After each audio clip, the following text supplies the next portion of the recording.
अकारण करुण करुणा वरुणालय भगवान श्री रामभद्र की महती कृपा से आज के इस प्रेरक सत्र में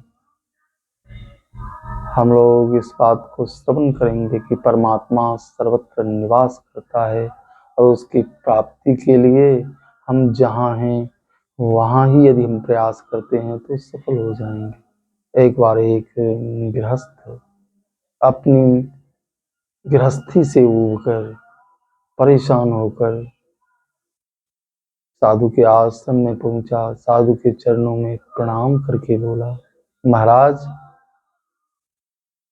मैं आपकी शरण में आया हूँ, मैं परमात्मा को प्राप्त करना चाहता हूँ, आप मुझे मार्गदर्शन कीजिए।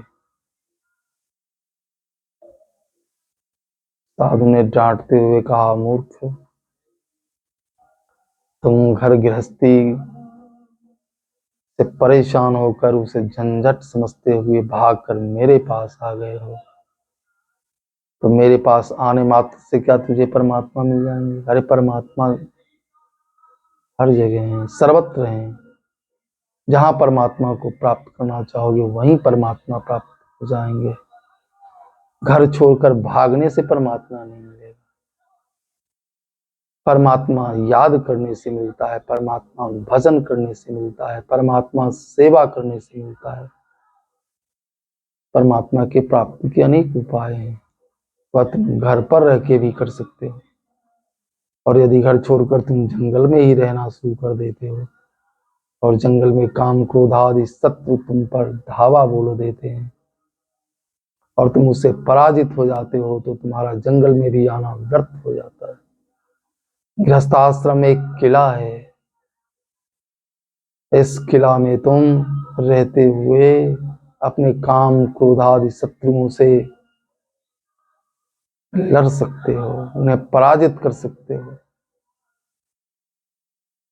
क्योंकि गीता गायक भगवान कहते हैं कि जब तक काम और क्रोध, काम रूपी शत्रु, काम से व्यक्ति अंधा हो जाता है, क्रोध से अंधा हो जाता है, ये सब बाहरी शत्रु हैं, आक्रमण करते हैं हमारे ऊपर।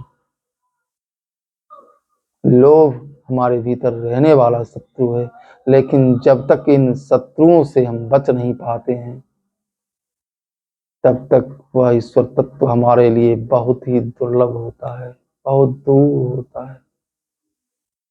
इसके लिए परम आवश्यक है कि हम उस परमात्मा को याद करते हुए उस परमात्मा से निवेदन करें, घर गृहस्थी में रहते हुए भी, अपने कार्य को सलटते हुए भी, अपने अपने कर्म में निरत रहते हुए भी, स्व स्व कर्मण्य अभिरतः संसिद्धिं लभते नरः, अपने अपने कर्म में निरत रहते हुए भी हम संसिद्धि की प्राप्ति कर सकते हैं।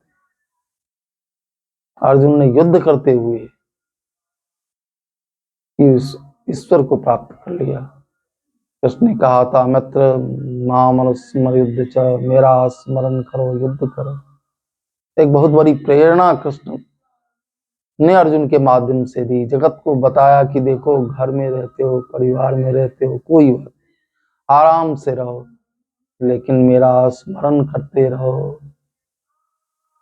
घर गृहस्थी में विपत्ति तब आती है जब व्यक्ति उस सर्जनहार को भूल जाता है। विपदम विस्मरणम विष्णु, भगवान विष्णु का विस्मरण ही विपत्ति है, और संपदो नारायण स्मृति, और नारायण की स्मृति ही संपत्ति है। फिर इस घर गृहस्थी में भी इसे ईश्वर तत्व को प्राप्त किया जा सकता है। स्वार्थ भी सिद्ध हो जाएगा, परमार्थ भी सिद्ध हो जाएगा। दुआवली में गोस्वामी जी ने अनुग्रह करते हुए निवेदन किया, स्वार्थ परमार्थ सकल सुलभ एक ही ओर, द्वार दूसरे दीनता तुलसी उचित न तोर। दूसरे दरवाजे दैन्यता दिखाने की जरूरत नहीं है। अपने घर परिवार में रहते हुए भी, अपने कर्म का अंदरभान करते हुए उस ईश्वर को याद करने से हमारा स्वार्थ भी सिद्ध हो जाता है और परमार्थ भी सिद्ध हो जाता है। एक निवेदन करना चाहूंगा, त्याग ही करना है, हमें काम क्रोध आदि शत्रुओं का भगवान के बल से त्याग करना चाहिए। अपने बल से हम उसे नहीं हरा सकते। भगवान के बल से हरा सकते हैं। सुग्रीव ने ठाकुर जी से कहा था कि हे रामभद्र, ये काम क्रोध लोभ प्रबल शत्रु हैं, लेकिन छूटे ही सकल राम की दया। जब तक आप कृपा नहीं करते तब तक यह पीछा नहीं छोड़ता, यह पकड़ लेता है। गोस्वामी तुलसीदास जी ने वंदना करते हुए प्रभु से कहा कि हे प्रभु, आप प्रत्येक हृदय में निवास करते हो। सर्वस्य चाहम हृदय सन्निविष्टो, हृदय से अर्जुन तिष्ठति, आप हृदय में निवास करते हैं और मेरा हृदय आपका घर है। जब आप निवास करते हो तो मेरा हृदय आपका घर हुआ। अब मेरे घर में चोर डाकू घुस गए।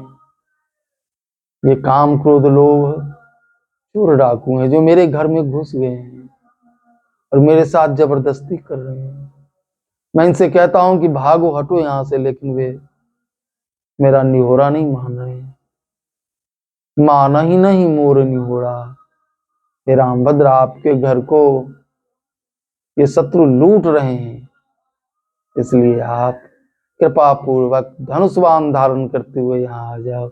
आपको देखते ही ये शत्रु भाग जाएंगे। श्री रामभद्र की अनोखी छवि, श्री रामभद्र का अनोखा स्वभाव, इसमें ऐसी अपूर्व क्षमता है, ऐसा अपूर्व आकर्षण है कि सांसारिक आकर्षण, काम और उससे उत्पन्न होने वाला क्रोध, सांसारिक लोभ सभी छोटे पड़ जाते हैं श्री रामभद्र के समीप और व्यक्ति सुखी हो जाता है।